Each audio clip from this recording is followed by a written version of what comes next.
little lady on you. Oh, two. Oh, nice. Oh, yeah. No way.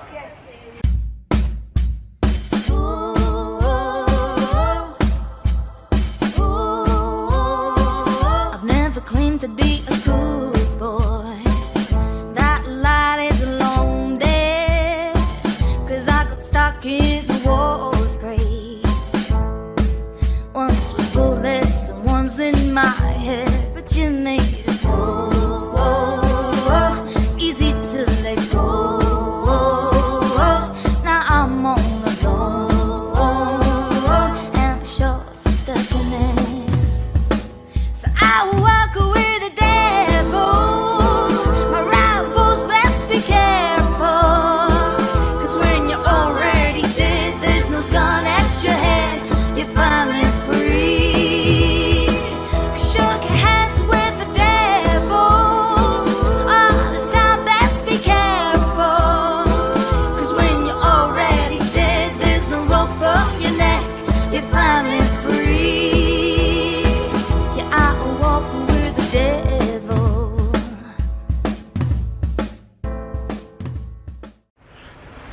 Right, guys, we've come back to Folly Bridge in Oxford, and we've got the one and only Trevor Penny down there from Time Magnet Fishing, guys.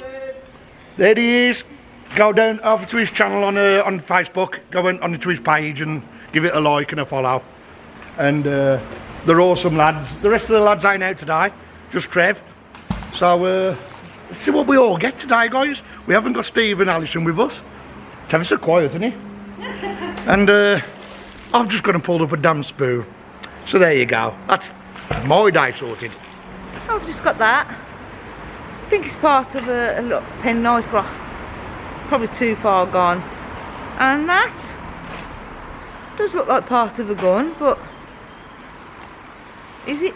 I don't know. Good morning all, back here at Folly Bridge, sunny day. Been out a few throws. I've had this little Bosch electronic item. I haven't got a clue what it's used for. It looks like it could be off a bike or I don't know. But this that needs a good looking at, because it's got a bit of a tang on the end of that, and I need to have a look at that properly once it's been cleaned. I'll come back to you on that one. If I'd have paid for everybody now, I've pulled up, I bet something from these hotels for the night. This old press stud button, don't think it's that old. Have a look at that one. This old buckle. Looks a fairly old one. Kirsty will enjoy cleaning that and looking in a buckle book to research it, see what it is. And another old button, looks military. Like a military overcoat, so we'll come back on that one as well. There you go. If you can see this there, looks like it could be one of the really old thick leather needles or some sort of pin. It's got like a little eye there, so it is quite cruddied up. We'll have to give that a really careful clean to see. Got a really old filthy bungee cord and like a little stake or pin. So I thought I got about plaque, but it's got number 37 on, so it could be about plaque. I don't know yet for definite, or it could be off a house number that used to be here where the flats are. But number 37, but it's still a plaque, and I'm happy. I had a little Georgian key and it's broken. You can fix it. I can't, it's too far gone. Oh, Mind you, I'll take that bottom here, because I can chemical metal some new on the top. I'll try. Got a little square object there. I'm not sure if it might be an old cufflink or something. We'll have to have a careful clean of that one. Lots of little bit pieces coming out of here, which that's what we like, to be fair. We've got an old key, but by the looks of the crud on that, think that's going to be too far gone, but we'll try. And we've also got this. This is probably nothing, but we take things like this back just in case. As you know, Marie found an old torque before, so give it a little clean. I think they've put me in the wrong place. They've stitched me up. I've got a Roman screwdriver. Got a little grape shot there, look. I don't know if you can see that. There you go. We've got a spike. That's a nice spike. Oh, that is, to be fair, that's a bad weapon, that. And we've got a little tap. Part of an old tap by the looks of it, look. Yeah. Found a combination bike lock.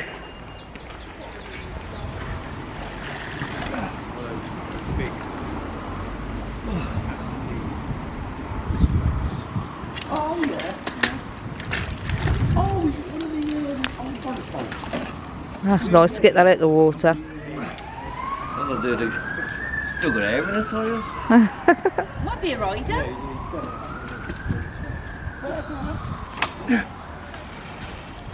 Well, all working, all moving. What a shame. Ladies' bike. Hello, impulse. Yeah, an adjustable wrench, pipe wrench. Won't get that working again. And some sort of old grate or door off a fire. Used to be an old steam place, shipbuilder's yard here, so who knows. Little old padlock there. Big dredging tool. Well, me and Kirsty have decided to come to this little spot here. Yeah, but the lads are fishing up there, as you can see. So, we'll give it a go here and we'll have a look. I've come to a different spot further up the river now. First couple of throws, a latch off an old lock and an old meat skewer. Oh, a strange little item there. It looks like, I mean, it could be an old corset puller or bootlace puller, I'm not sure. Yeah, I'll do a bit of research on that.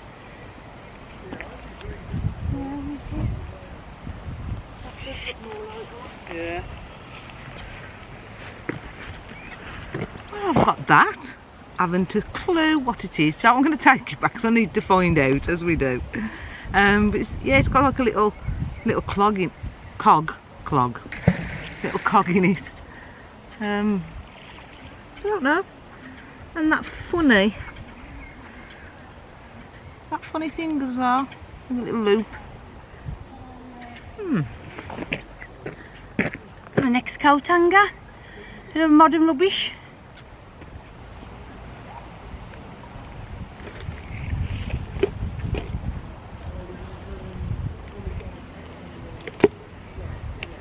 Oh, that's nice.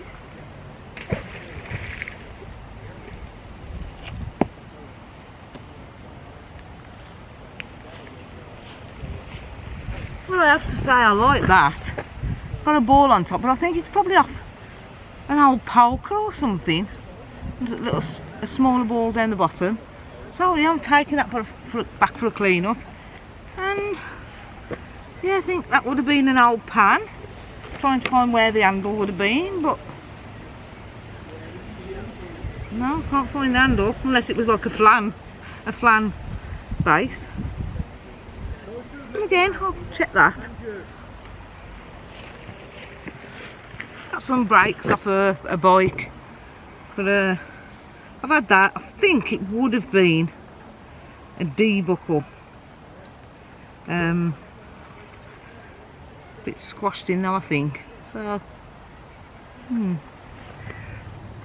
That one bolt crack from Maidenhead, you know, the worst one we've ever had. Is You it? can't do anything with it yet. I don't know what's on it. It's all corroded, all the enamel off like. I found out a brownie. A brownie helmet. Get out of here. Oh! Oh! Oh! It's a mini It's a mini brownie helmet.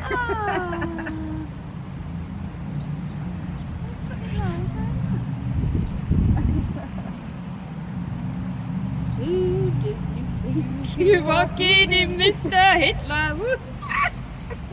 We only need the Enfield now. Oh dear. But yeah, I was just having a laugh saying it looks like a little brownie helmet. But no idea.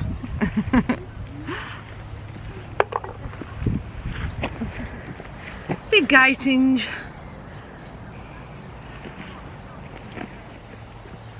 Got some funny looking piece there. I don't know if anybody knows what it is. And this is the first throw over that bit. We've got a beautiful buckle. Absolutely love my buckles. Oh, I've got a funny looking thing too. Ooh.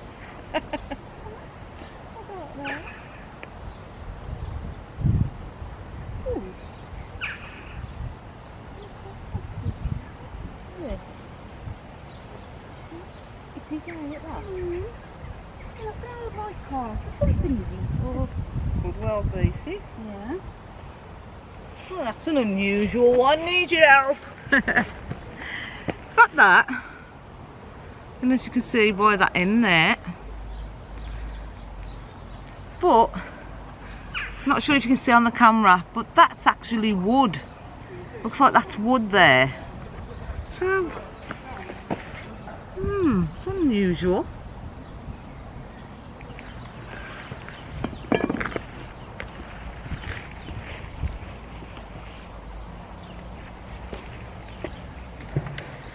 Oh, I missed that. I've got a little padlock.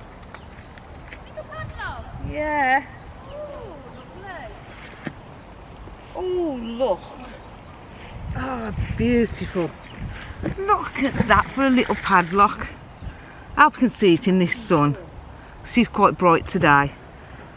Oh, I love it. Absolutely love it. I've just found that, and I think we can see a little owl in the middle. But just to get down to Kirsty as well. And yet, that could actually be a spur. So, because I know they did come in all different shapes, so I want to check.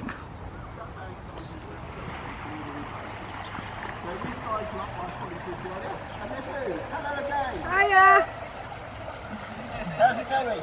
Not too bad, a couple of little things. I hear one of you got a cannonball. Yeah, and a little historic padlock. Oh, right. Beautiful. Peaky Blinders all over again, isn't it? Bigger nippers.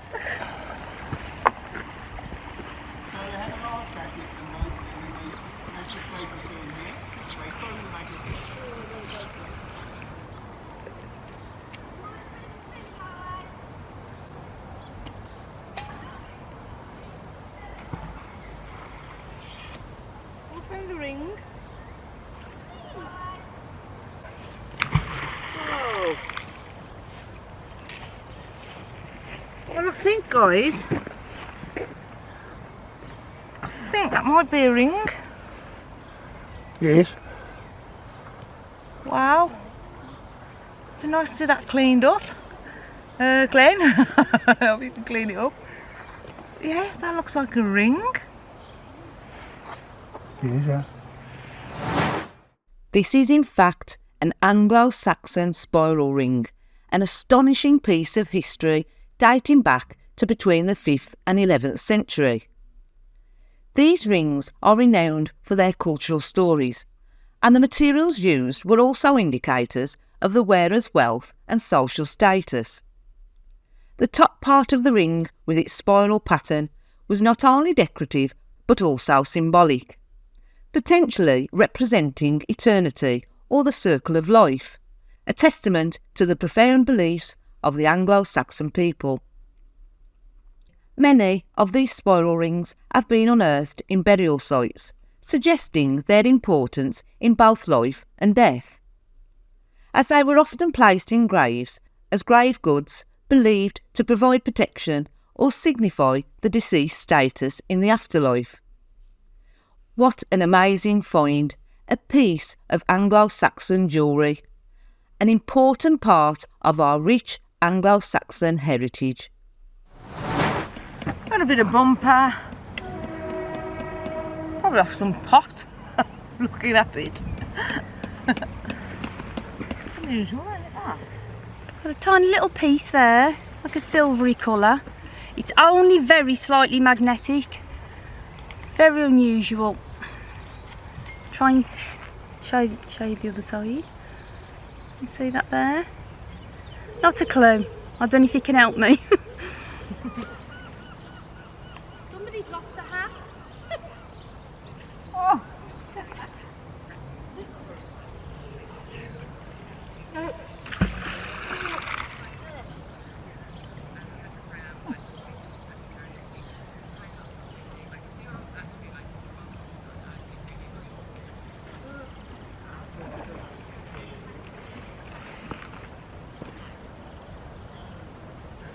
There's a big crayfish here, just climbing up this step. Yes.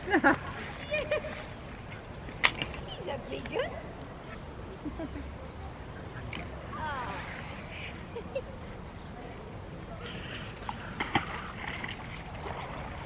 Oh, I had it then as well. Oh. Oh.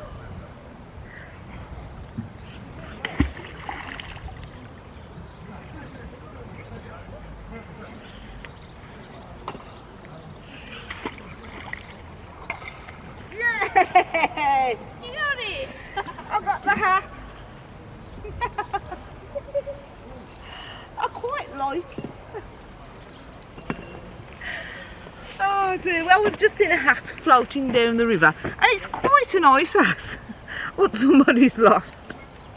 So, I might take that back and wash it.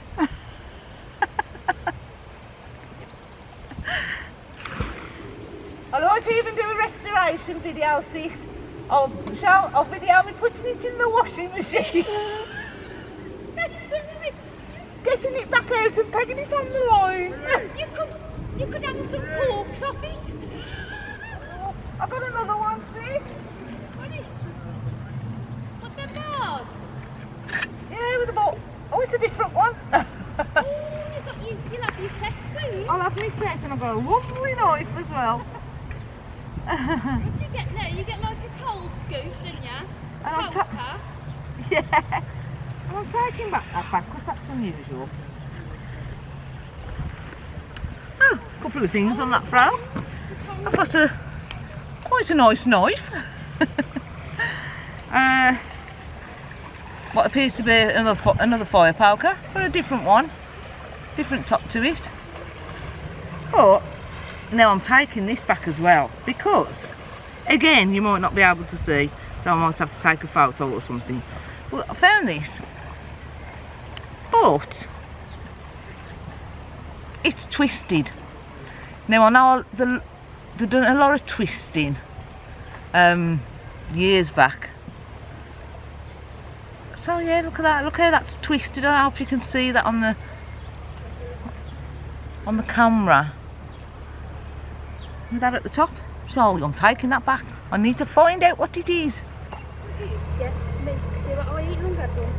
Well, you learn something new every day. What can I say?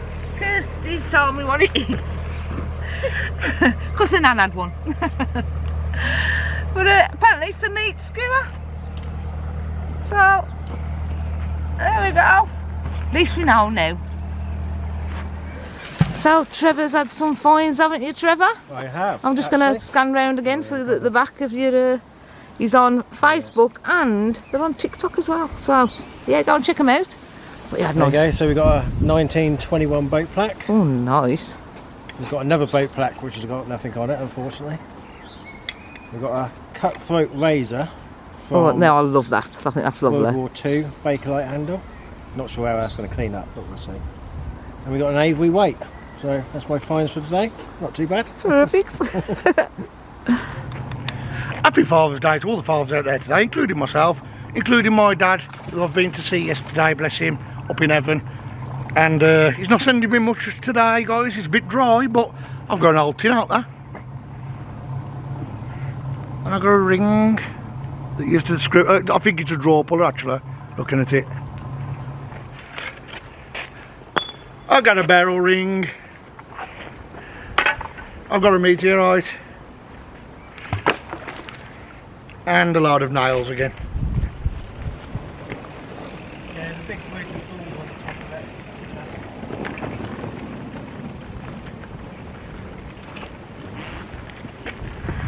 it. So I've got some old rivet presses there. Ooh, what's that? Concrete. I've got a bent screwdriver for round corners. Look, I can...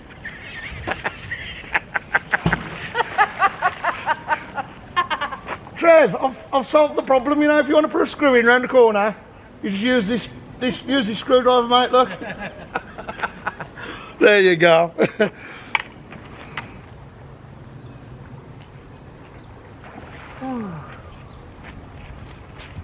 Oh yes! Got a box back. I've got a D-buckle. Another one from the same place, so I can age that now. Loads from here, isn't them day buckles? Yeah. So there we go, guys, a nice D-buckle there.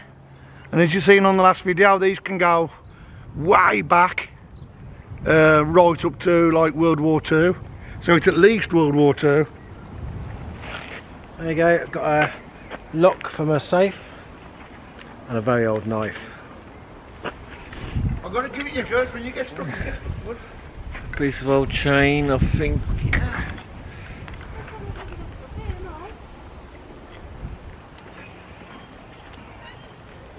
There we go, so I've got a little shoe buckle. Yeah, that's old. Yeah, I'll have to date that, guys, but that is a very old buckle, that. Oh, lovely little toy gun there. I don't know if you can see that, but it's got a lovely scrolling pattern and it says Italy. And it should actually clean up really nice. Not particularly mega old, but nice find that can be framed.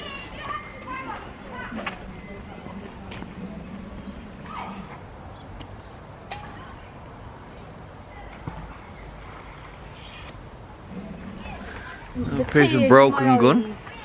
I think it's a toy. Still nice to find.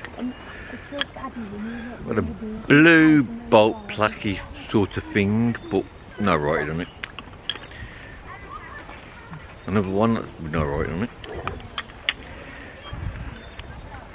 This lovely old padlock. Once again, I shall be giving it to Kirsty to give it a clean. She'll be happy about that. And I think this is a bit of bridalry. There's a piece there. Must have been a big bride. There's a piece there. It's actually a copper swingy roundy thingy-majiggy.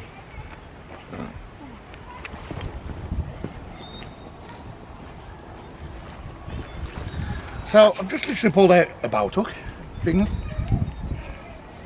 And that is the old Toyser tin. That is old. Oh, yeah. Toyser. Look at that. It's gone back some time. Then I've had this, which I figured out is a base because it's got legs on here. It's got writing on here, and it says Birmingham, but I can't read the rest of it. In creeping. I don't know.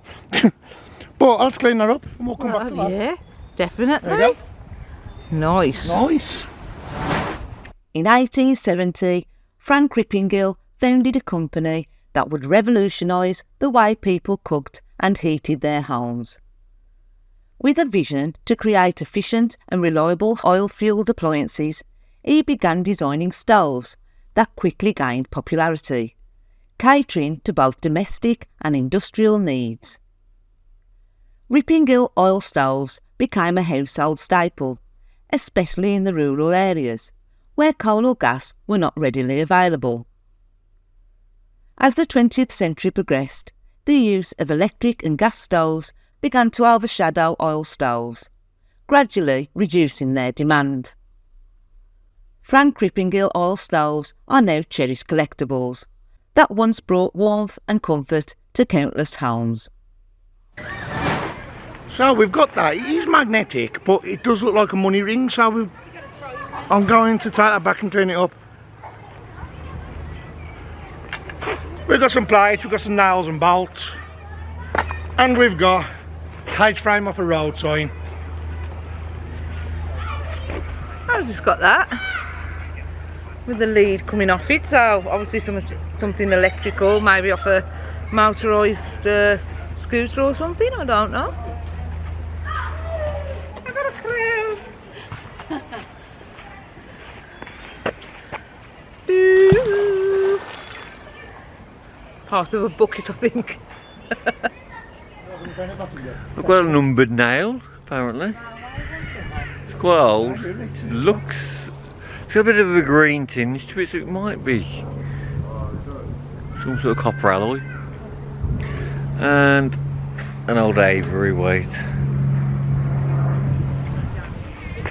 And a clasp knife there. It looks to be a little bit far gone, I think. But we'll give it a go. They're lovely, these, if they can clean up. A big one, and you've got a small one, you've got to come out. That's a lovely knife. Star Walters.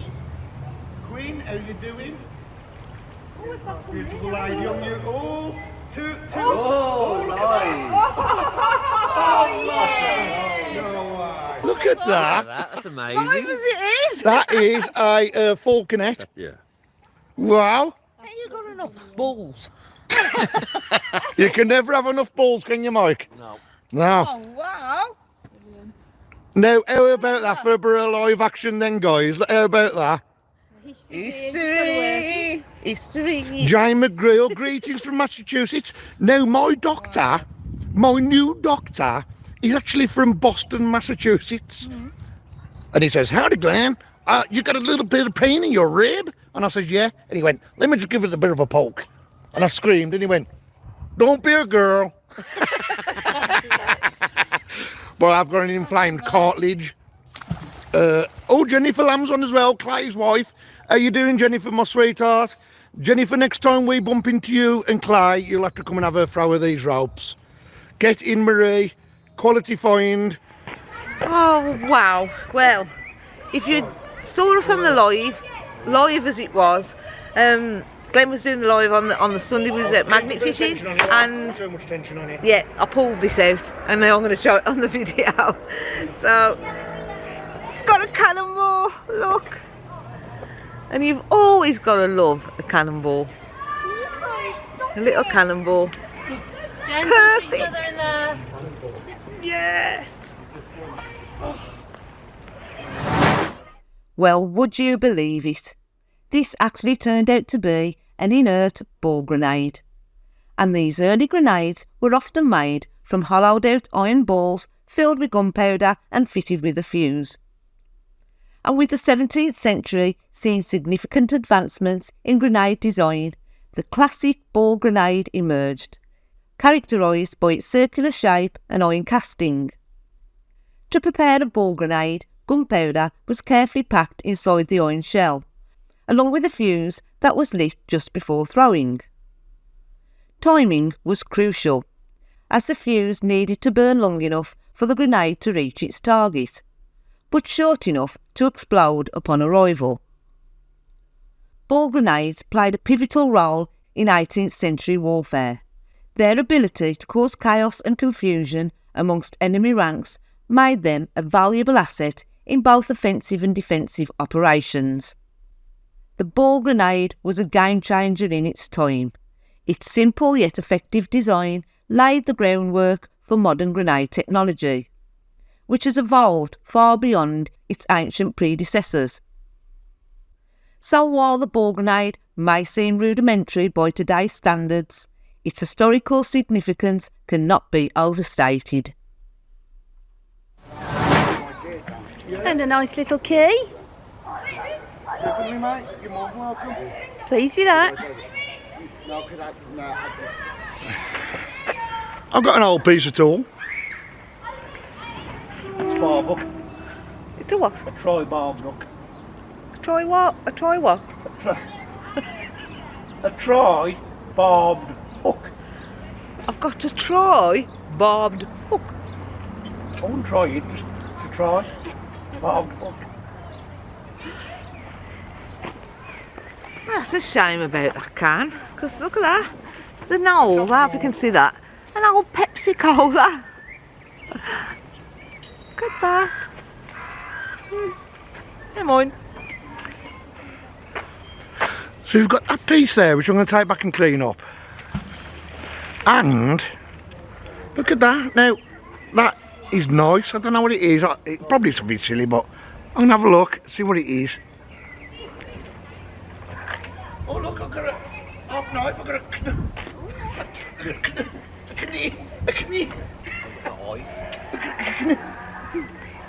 I've got a half a knife. I've got a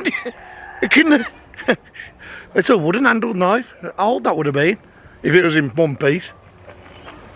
So we've got some bits to clean up, guys, and to be honest with you, I think we're going to start wrapping up now, because we've got a lot of scrap to get into Mike's van. And yeah, so big shout out to Time Magnet Fishing, guys. Big shout out to Trevor Penny. We'll be seeing Aaron again soon, so that's good. And look out for next week's video, because we are going somewhere we love. And that's my last bit. And that's Marie's last bit. Well, yeah, big love from me, Kirsty, and Mike, and Marie. And Steve and Alison, even though they're not here with us. It's been a lovely day. We've had some bits and bobs, so we're happy. We've had some little pieces, so we're tired. We want to get home. Hungry, thirsty, and I can't wait to get to bed. See you later, guys. Bye. The Finds Roundup.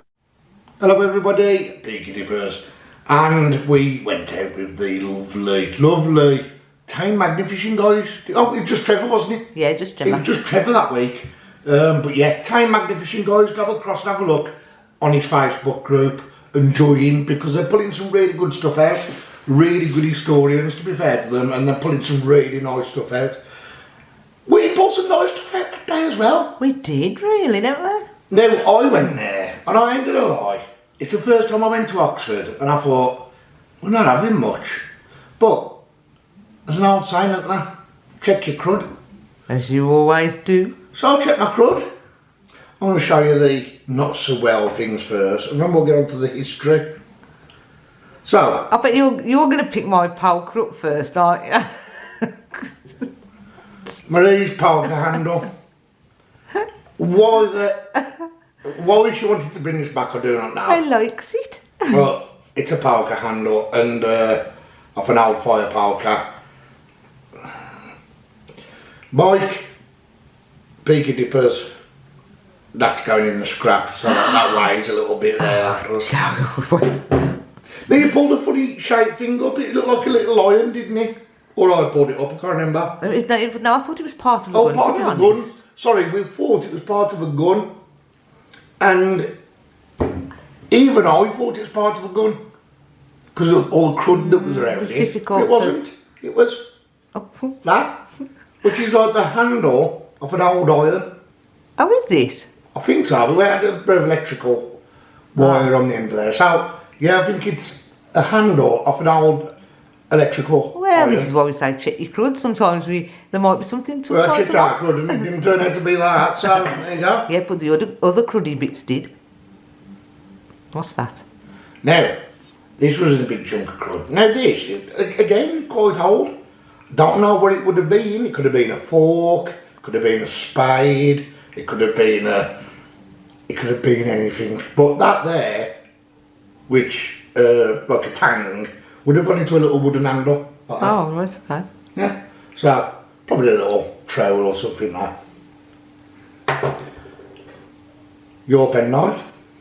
Nothing left of it, look, all falling to bits. But I did say in the video, it's very hard to save pen knives unless they're nice and big and the water hasn't attacked them too much. Now, I had one of these and Mike had one of these.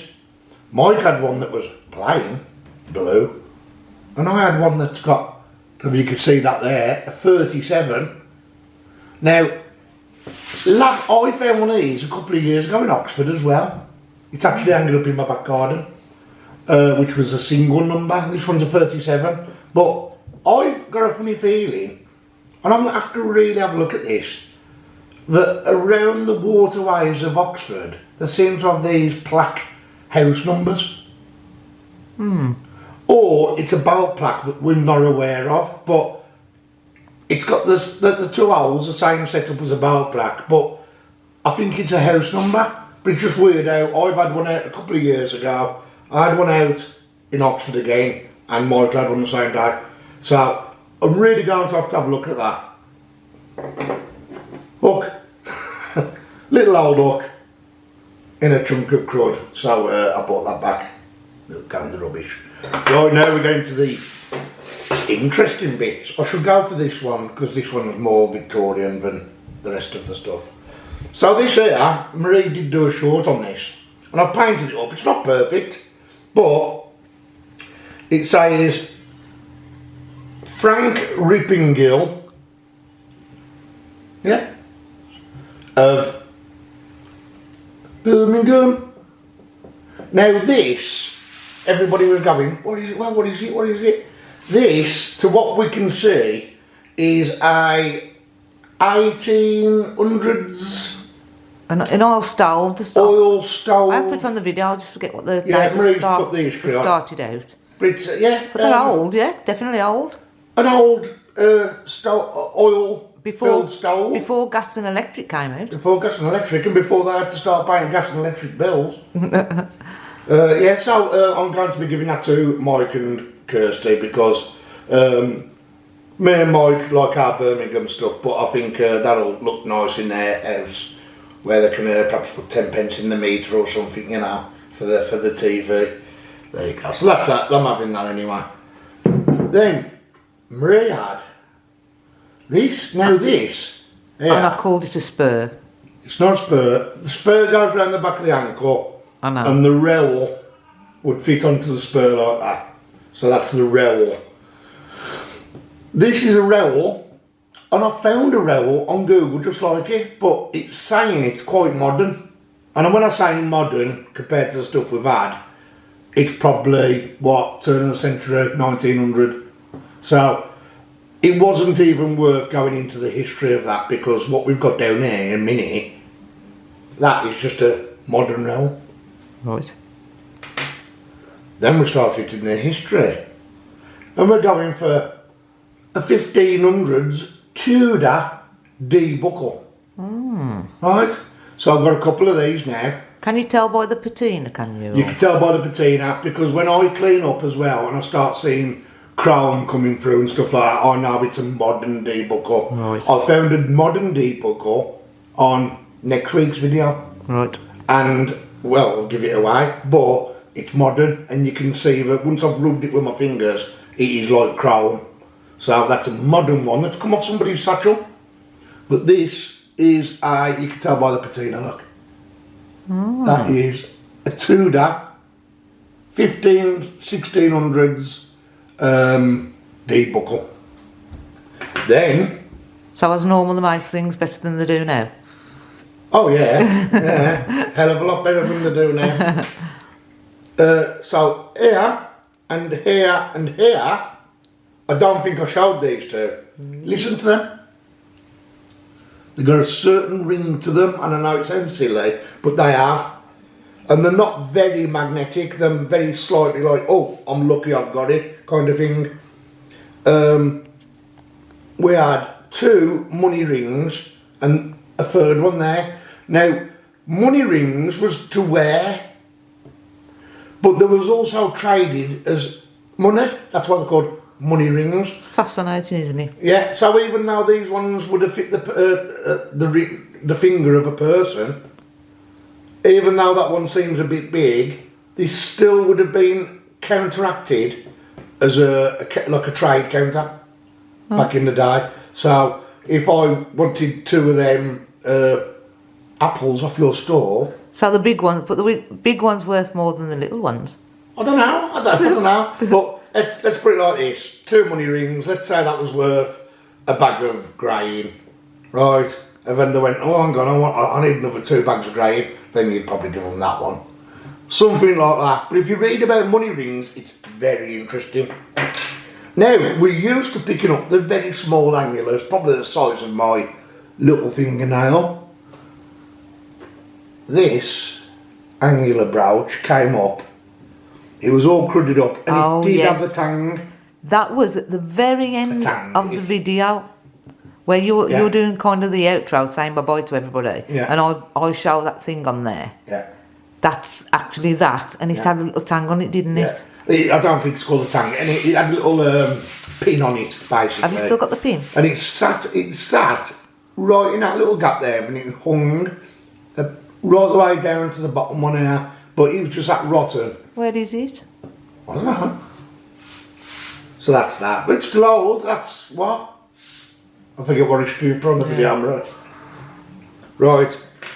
Again, we're looking at 1600s, perhaps Tudor to 1600s for this one. And that is a little buckle. Now this could be off a number of things. It could be off a shoe because of the curve. This is the curve that's in it. So that would depict somebody's shoe. Or it could even be when the gentleman used to wear the socks up to the knees with the trousers that met up. It could even be a buckle for that as well. They used to use them all round their bodies. These Tudors did. So yeah, so a nice little old buckle.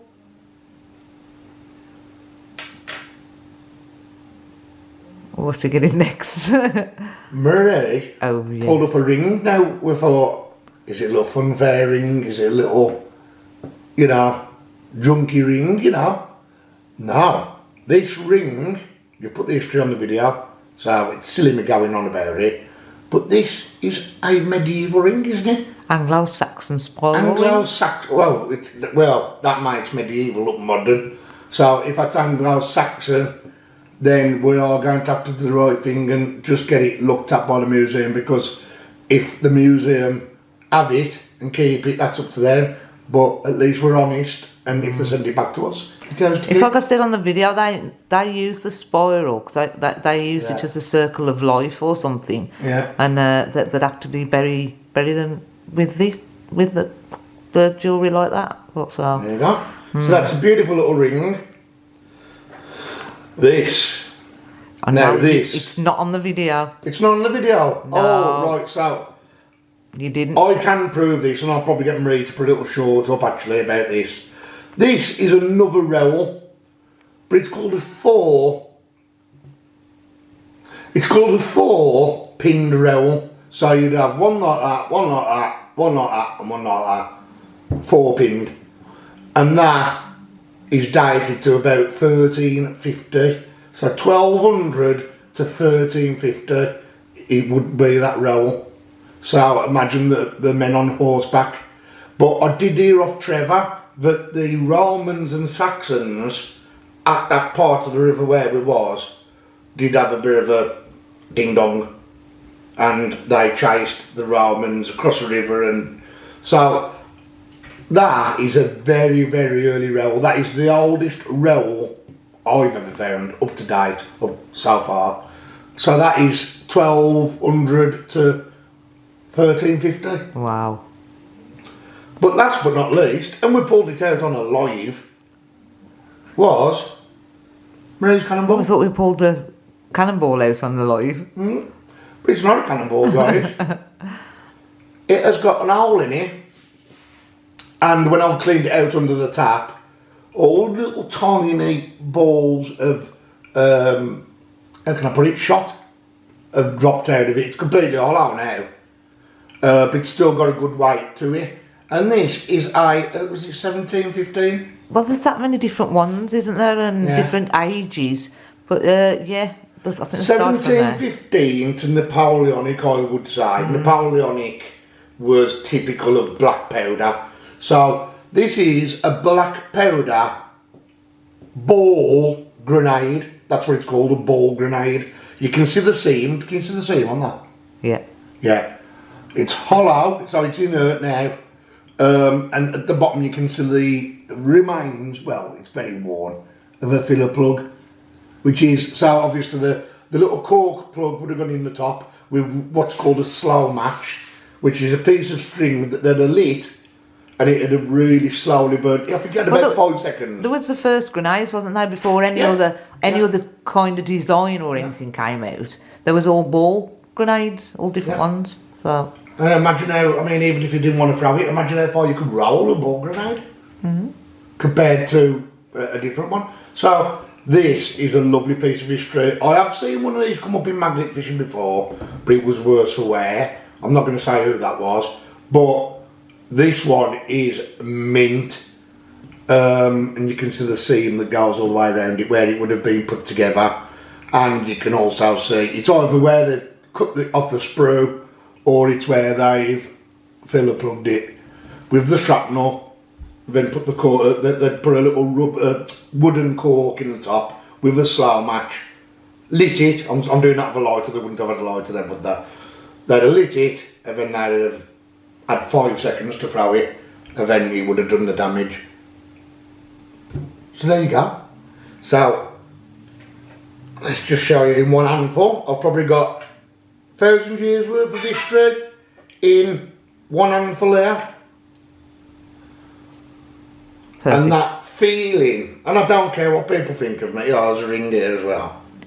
And that feeling of having that history in my hand, I am very privileged for what we do. I'm the first person to hold these items in 800 years, in some cases with some of the stuff. And it's a lovely, lovely feeling, and it's a very privileged feeling. We love history, and that's all we're ever going to do now. So there we go. Then some nice artefacts, and it's not just about magnet fishing and pulling up bombs and stuff and guns and that. We've done that in the past. We don't want to do no more. This is our forte now. This is what we're doing anymore. Yeah. Next week on Sunday, Sunday coming, join the live. We are joining a group. I'm not going to say the name of them. No. But they've got... They'll have to wait till Sunday. 500,000 subscribers. So they're a very big group, so everybody should know who they are. Well, they probably won't know who they are. I might know who they are. I might know who they are. But let's put it like that. It's not about the subscribers, but that just shows you how big they are and they want to meet the Peakies. So we're going along to meet them and I can't wait. It's going to be an awesome day. Come along on the live to watch and you'll see who it is. Yeah, come along on Sunday and see who we're with. Yes. So that leaves me just to say, guys, thank you for coming along and looking at our bits of history and our bits of crud. Marie, we're not keeping that. And I shall see you all on Sunday's live, 3 PM British time. I'm getting lots of comments about people not getting the notifications. I'm sorry, it's not us, it's YouTube. If you're not getting notifications, it's probably worth you unsubscribing and subscribe again and hit refresh the bell. And hit the bell. And I think as all or personalised, always hit the all, and it'll notify. It should notify you of everything, rather than hit the what? Oh. The notification bell. Sometimes it'll give you options at the side of the notification bell. All. Yeah. So yeah, guys, it's not us, I'm afraid. If I had it my way, everybody could watch. But yes, there is some problems going on with YouTube. So we do apologise on our side, but there's not a lot we can do. So bear with us, and if you can get on the live, then brilliant, even better. Big love to you all, guys, and I shall see you Sunday.